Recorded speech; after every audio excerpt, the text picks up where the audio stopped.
निधि और उसकी सास के बीच हमेशा किसी न किसी बात पर अनबन छिड़ी ही रहती है, जिसके चलते दोनों कभी एक दूसरे को समझने और प्यार करने की कोशिश तक नहीं करती। अरे मेरे तो भाग ही फुट गए जो ऐसी बहू मिली। हाय, मेरी तो जिंदगी बर्बाद हो गई। भगवान, या तो अच्छी सास दे देता या फिर गूंगी। इन्हें मेरे सिर बिठाकर कौन से जन्म का बदला ले रहे हैं भगवान। क्या बोली? वही जो आपने सुना। इतनी बड़ी हो गई कि सास से जुबान लड़ाती है। अरे यही सीख कर आई है क्या मायके से? अरे नहीं नहीं, उसके लिए तो ससुराल ही काफी है। मेरी सास ने मुझे बहुत अच्छे से जुबान लड़ाना सिखाया है। हाँ। सास बहू की तीखी नोक-झोंक चल ही रही होती है कि दीपू वहां आ जाता है। रिश्ता करते हुए पति पत्नी की जगह सास बहू की कुंडली मिलानी चाहिए, क्योंकि अगर सास बहू का रिश्ता अच्छा नहीं तो उनका पता नहीं, पर पति की जिंदगी तो पक्का झंड है। मुझे अपने सामने कोई झगड़ा नहीं चाहिए। बस करो दोनों। दोनों शांत होकर अपने अपने काम में बिजी हो जाती हैं। दीपू ऑफिस चला जाता है, जिसके थोड़ी ही देर में दीपू की बहन कल्पना का फोन आता है। अरे कैसी है रे बेटा? ससुराल में सब बढ़िया है ना? कोई तुझे परेशान तो नहीं करता? सास की बात सुनकर पास खड़ी निधि हंसकर कहती है, अरे वाह रे ऊपर वाले, खुद बहू को शांति से सांस भी नहीं लेने देती और बेटी से पूछ रही है कोई परेशान तो नहीं करता। अरे मेरी बेटी तुम्हारी तरह नाकारा और बदतमीज नहीं है, इसलिए उससे पूछना बनता है। तो उनकी सास भी आपकी तरह नहीं होगी, इसीलिए उन्होंने कुछ बोला नहीं। और इसी के साथ एक बार फिर दोनों सास बहू के बीच तानों का युद्ध शुरू हो जाता है। फिर कल्पना कुछ देर तक तो फोन पर सुनती रहती है, पर जब दोनों चुप होने का नाम तक नहीं लेती तो वो चिल्लाते हुए बीच में बोलती है, अरे बस करो, यहाँ फोन कान पर लगाए जब मुझसे आप दोनों की बातें सुनी नहीं जा रही तो मेरा बेचारा भाई न जाने किस हाल में होगा। अरे ये सब तेरी भाभी की वजह से है बेटा। तो माँ, आप भी कुछ कम नहीं है। आप दोनों को ही अपना रिश्ता सुधारने की जरूरत है। मैं एक बाबा को जानती हूँ जो रिश्ते सुधारने में एक्सपर्ट हैं। आप दोनों उनके पास जाइए। ना जी ना, मैं ऐसे ढोंगी बाबा में नहीं मानती। देखा, कहा था ना। अरे ये तो हमारे घर में शांति चाहती ही नहीं है। भाभी, एक बार ट्राई करके तो देख लो। इस पर निधि मान जाती है और अगले ही दिन दीपू के ऑफिस जाने के बाद दोनों बाबा के पास पहुंच जाती हैं। सास बहू के बीच रिश्ता कुछ ज्यादा खास नहीं है। हर समय तू मैं चलती रहती है। हाँ जी हाँ, बिल्कुल सही। आप तो बहुत ज्ञानी है बाबा जी। तो उपाय सुनो। बहू को साफ और सच्चे मन के साथ सास को 12 लाल और 12 हरी चूड़ियां भेंट करनी है। बात भेद अपने आप कम हो जाएंगे। बाबा का उपाय सुन अगले दिन निधि सास को चूड़ियां भेंट कर देती है, लेकिन इससे भी उन दोनों के बीच कुछ सही नहीं होता। अरे पक्का इसने ही किलस कर चूड़ियां दी होंगी, तभी कुछ नहीं हुआ। दोनों दोबारा बाबा के पास जाती हैं। कुछ नहीं होता। तो दूसरा उपाय सुनो। सुबह सूरज निकलने से पहले ही घर की सफाई कर सारा कूड़ा घर से बाहर कर ठंडे पानी से स्नान करना है। इससे दोनों के बीच रिश्ते अच्छे हो जाएंगे। अरे इतनी जल्दी मम्मी जी ही उठ सकती हैं? ये आपको ही करना पड़ेगा। मैं अकेली तो लड़ाइयाँ नहीं करती ना। बाबा का उपाय मानते हुए अगली सुबह से सास जल्दी उठ सूरज निकलने से पहले घर की सफाई कर ठंडे पानी से नहाने लगती है। ये सब कुछ दिन तक चलता है, जिससे अभी भी दोनों के रिश्ते तो नहीं सुधरते, पर सास की तबीयत खराब होने लगती है। अब लगता है आपने मन से काम नहीं किया होगा, तभी तो रिश्ता वैसा का वैसा पड़ा है और तबीयत खराब हो गई। अरे सही कहती थी तुम। कल मुहा ढोंगी बाबा। देर आए पर दुरुस्त आए। चलो आराम करो आप। अब निधि बाकी काम छोड़ सास की सेवा करने लगती है। अपनी पत्नी और माँ में ऐसा बदलाव देख दीपू बिल्कुल हैरान रह जाता है। अरे कहीं बाबा ने कोई जादू टोना तो नहीं कर दिया? मेरी माँ और पत्नी इतना घुल मिल कर तो नहीं रहती। ओहो, सरकाज़म। बस बस, अब जाओ और अपना काम खुद कर लो, मुझे मम्मी जी का ख्याल रखना है।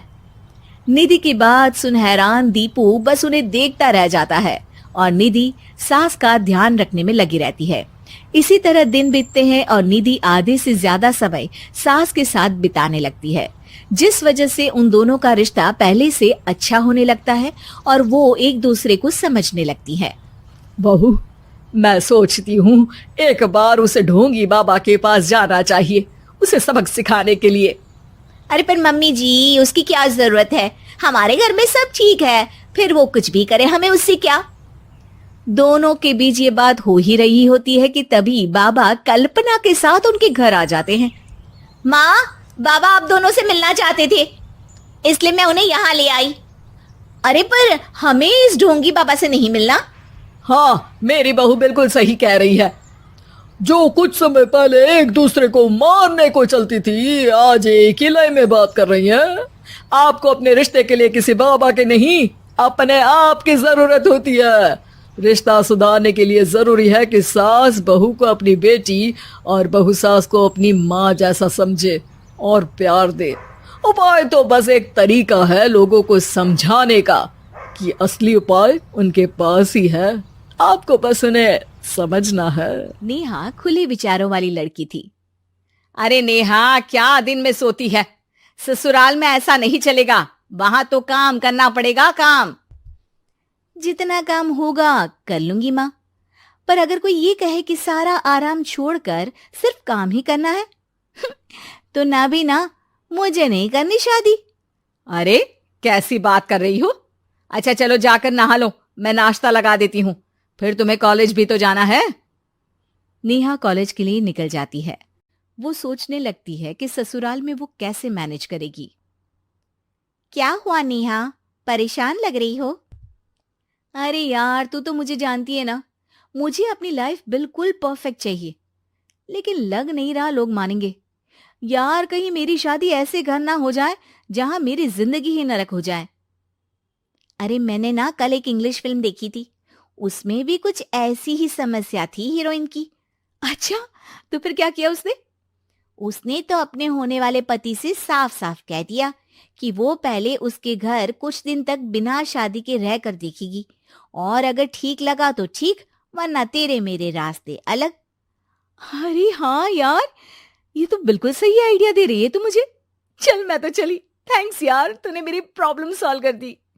ये बोलकर नेहा खुशी खुशी वहां से निकल जाती है, लेकिन पीछे से उसकी सहेली कहती है, अरे नेहा, नहीं नहीं, कुछ नहीं सुनना मुझे। ये बोलकर वो वहां से चली जाती है। हे भगवान, पूरी बात सुने बिना ही चली गई। अरे वो तो विदेशी फिल्म थी, वहां सब चलता है, लेकिन ये तो भारत है, सभ्यता और संस्कारों वाला देश, जहां शादी से पहले लड़की को ससुराल में नहीं रखा जाता। खैर, नेहा मस्त होकर घर आती है। नेहा, कल तुझे लड़के वाले देखने आने वाले हैं, और हाँ, इस बार कोई बहाना नहीं चलेगा। हाँ हाँ, आने दो आने दो, मैं तैयार हूं शादी के लिए। अगले दिन लड़के वाले आते हैं, जहां लड़का कहता है, मुझे अकेले में लड़की से कुछ पूछना है। हाँ हाँ, क्यों नहीं बेटा, जाओ नेहा, घर तो दिखा दो इन्हें। नेहा भी खुश हो जाती है कि उसे मौका मिल गया है लड़के से अपनी शर्त रखने का। देखो, मुझे ना शादी से बहुत डर लगता है, पता नहीं कैसी लड़की आए, तालमेल बना पाए कि नहीं मेरे परिवार से। मैंने कई घरों में रोज का क्लेश होते देखा है। तुमने तो मेरे दिल की बात कर दी। मैं भी यही सोच रही थी कि भाई सास तो अच्छी होनी चाहिए, पति सपोर्ट करे ना करे, रहना तो पूरे दिन सास के साथ है। लेकिन मेरे पास ना इसके लिए एक बहुत अच्छा आइडिया है। अच्छा, कैसा आइडिया? क्यों ना शादी के पहले मैं कुछ दिनों तक तुम्हारे घर आकर रह लूं, तुम लोग मुझे समझ लेना, मैं तुम लोगों को समझ लूंगी, ठीक लगा तो शादी, वरना टाटा बाय बाय। क्यों? लड़के को नेहा की बात में दम लगता है। वो घर के सभी लोगों के सामने नेहा की बात रखता है। अरे पागल हो गई है क्या, ये कैसी शर्त है? अरे शादी से पहले मैं क्यों तुझे किसी और के घर भेजूंगी रहने? अरे लड़की के ख्याल तो 20 साल आगे के हैं, इतनी भी खुले विचारों वाली लड़की नहीं चाहिए हमें। अरे माँ, क्या बुरा और गलत बोल रही है ये? रहना तो हम दोनों का है ना। कल को कोई परेशानी आई तो तुम सब तो ये बोलकर निकल जाओगे कि जिंदगी तुम लोगों को ही निभानी है। तुम लोगों को जो करना है करो। तब क्या करूंगा बताओ? सबके समझाने पर वो लोग मान जाते हैं। वाह, मैं 2-3 दिनों में पैकिंग कर लूंगी, तो आकर मुझे ले जाना। और नेहा पहुंच जाती है विशाल के घर। आओ आओ, ये रहा तुम्हारा कमरा। इस घर में तुम एज अ गेस्ट रहो, लेकिन माँ तुम्हें बहू की तरह ही ट्रीट करेंगी और तुम भी उन्हें सास की तरह ही रखना। बस फिर क्या था, शुरू हो जाता है लिव इन सास बहू का ड्रामा। अरे चाय तो बना दे बहू। जी सासू माँ, अभी लाई। नेहा चाय लेकर आती है कि बस चाय लेकर आई हो, इसके साथ पकोड़े भी ले आती। लेकिन आपने तो बताया ही नहीं कि आपको चाय के साथ पकोड़े भी चाहिए। हाँ हाँ, अब तो पता चल गया ना। रात को खाना खाने के बाद नेहा किचन में खटर पटर कर रही होती है। क्या हो रहा है वहां नेहा? माँ जी, मैं ना रात को अदरक वाली चाय पीकर सोती हूँ, ये मेरी आदत है। अच्छा, तो जरा मेरे लिए भी बना देना। दोनों सास बहू रात को चाय पीती हैं। अगले दिन, नेहा, मैं मंदिर जा रही हूँ, मेरी साड़ी निकाल कर बेड पर रख दे। नेहा सास के लिए साड़ी निकाल कर रख देती है। वो देखती है कि उसके आने के बाद से सास ने घर का कोई भी काम करना छोड़ दिया है। यार, मैं क्या करूं? ऐसा ससुराल तो मुझे नहीं चाहिए था जिसमें मैं ही सारा काम करूं। मैं तो ऐसा घर चाहती हूं जहां सास और बहू दोनों मिलकर किचन में काम करें। हे भगवान, रात को चाय पी ली, पेट में गैस बन गई, अब तो चला भी नहीं जा रहा है। मुझे तो ऐसी बहू चाहिए जो हेल्थ के प्रति कॉन्शियस हो, क्योंकि वो ठीक रहेगी तभी तो मैं ठीक रहूंगी। दोनों समझ जाती हैं कि वो लोग एक दूसरे के लिए नहीं बने हैं।